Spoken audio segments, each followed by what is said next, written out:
Nesta quarta Misteriosas, vamos abordar aí crimes que chocaram o Amazonas e o Brasil, envolvendo a disputa de herança. Você já deve ter visto nas redes sociais, em sites, em jornal e até pela TV, crimes aí envolvendo pessoas que tinham interesse na herança do pai, do filho, do irmão, da mãe e que fizeram crimes de uma forma altamente violentos. Quer saber mais sobre isso? A gente bateu um papo com uma advogada que explicou mais sobre a questão da herança, né? Se a pessoa vai ter direito ou não, de que forma a pessoa pode ser barrada. E a gente também abordou aí quais foram os principais crimes que chocaram todos os brasileiros. Acompanhe. No dia 31 de outubro de 2002, Suzane abriu a porta da mansão da família no Brooklyn, em São Paulo, parte nobre da capital, para que os irmãos Cravinhos pudessem acessar a residência. Depois disso, eles foram para o segundo andar do imóvel e mataram os pais de Suzane. E esse caso foi conhecido nacionalmente e mundialmente pela tamanha crueldade e até virou filme. E em 2015, a Justiça de São Paulo oficializou a exclusão de Suzane de toda a herança dos pais. Desse modo, o patrimônio da família assassinado em 2002 seria transferido em definitivo para o irmão de Suzane, Andrés Albert. E os bens do casal estariam avaliados em cerca de 3 milhões de reais à época do crime. Queria que você explicasse, tirasse essa dúvida, esclarecesse aí para o pessoal que está nos acompanhando, que não funciona desse jeito.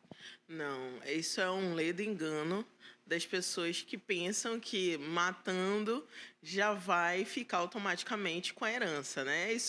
Às vezes as pessoas se inspiram em filmes e no direito americano que também não funciona assim.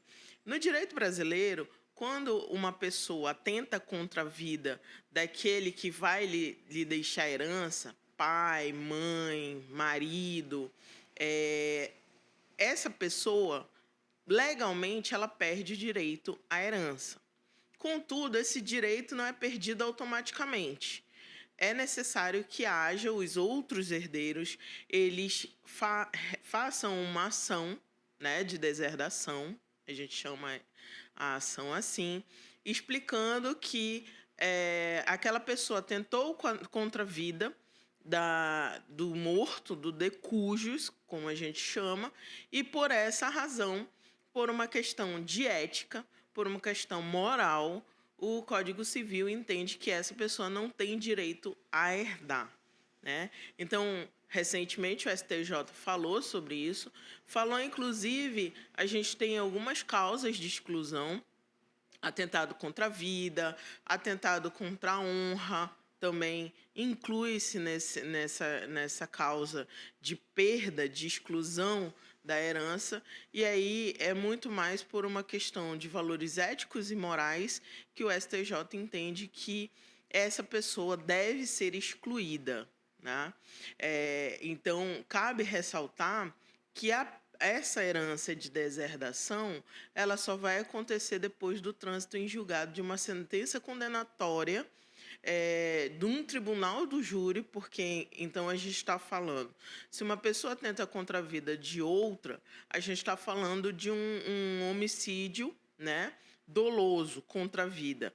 Então, esse homicídio doloso, ele vai ser processado e julgado pelo tribunal do júri, e o tribunal do júri vai condenar essa pessoa se tiver elementos suficientes para essa condenação.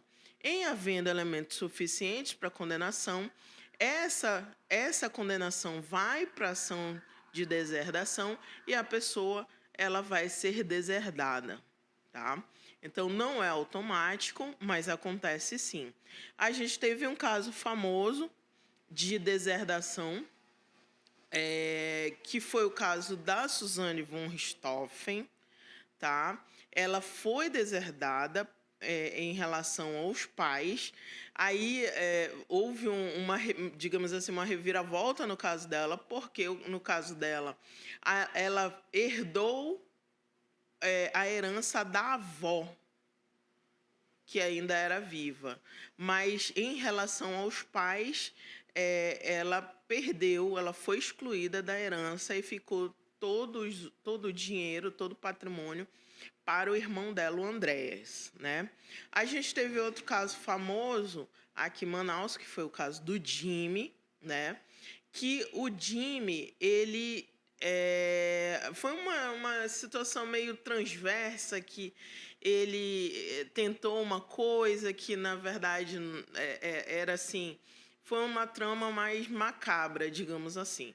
O caso do Jimmy aconteceu da seguinte maneira: ele matou a tia e a prima e em seguida matou o pai, né?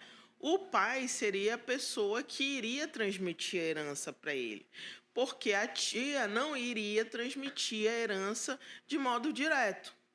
Os tios não transmitem a herança de modo direto.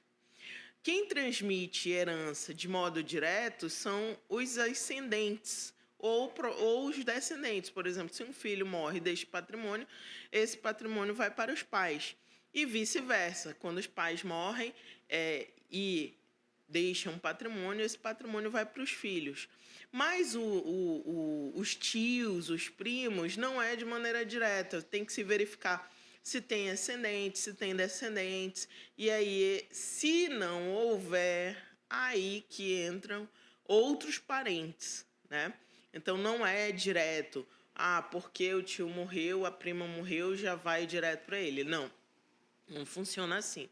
Então, no caso do Jimmy, ele perdeu. Na verdade, assim, a gente não sabe se o pai entrou com com a ação de deserdação. A família do pai entrou com a ação de deserdação.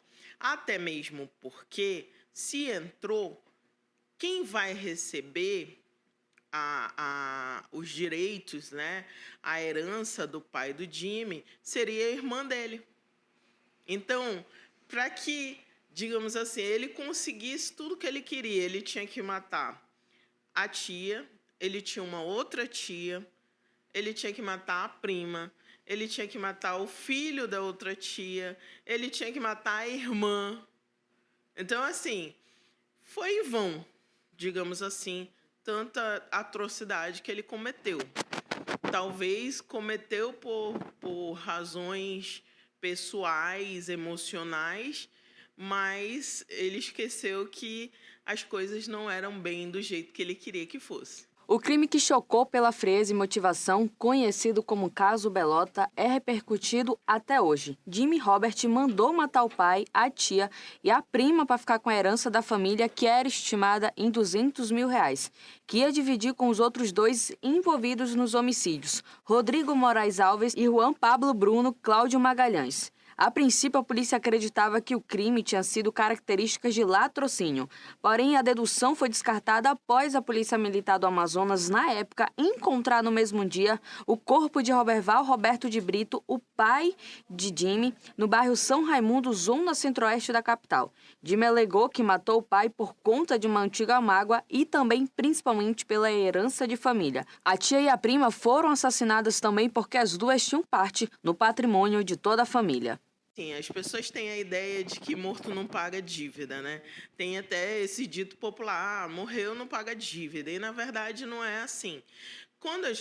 Todo mundo tem um patrimônio. O que é o patrimônio? São as dívidas da pessoa e o que ela tem a receber, o que ela tem de direitos. Por exemplo, se ela tem um carro quitado, casa quitada. Casa quitada é da pessoa, casa financiada não é da pessoa. Então, se a pessoa tem casa, carro, né, e deixa dívidas, esses bens responderão por essas dívidas. Então, o que se vai fazer? Você vai vender esses bens para pagar essas dívidas, ou o herdeiro vai arcar com isso porque ele quer a integralidade dos bens, né? Então, nesse caso, paga-se sim as dívidas, de uma maneira ou de outra, ou vendendo, ou o herdeiro pagando porque quer a integralidade dos bens. Um ponto importante é que as dívidas do morto, elas não são transferidas, tá? Então, não é porque o de cujos morreu que essa dívida automaticamente é dos herdeiros. Não. Essa dívida é do patrimônio. Por isso que eu estou falando. Vende-se o carro, vende-se a casa para pagar a dívida. Não havendo dívida, partilha-se. Não havendo bens, aí realmente não vai ter como pagar a dívida. E aí, infelizmente, os herdeiros vão ter aquela questão de ligações indesejadas, de mensagens de ameaça, dos bancos, de quem é o credor do de cujos, né? Porque isso é muito comum. E assim, essas pessoas, o banco, o financeiro, enfim, eles estão no direito de cobrar, ok? Não podem se exceder nesse direito de cobrar, mas sim, eles têm direito de cobrar, tá? Porque subentende-se que tem patrimônio, que esse patrimônio pode cobrir essas dívidas.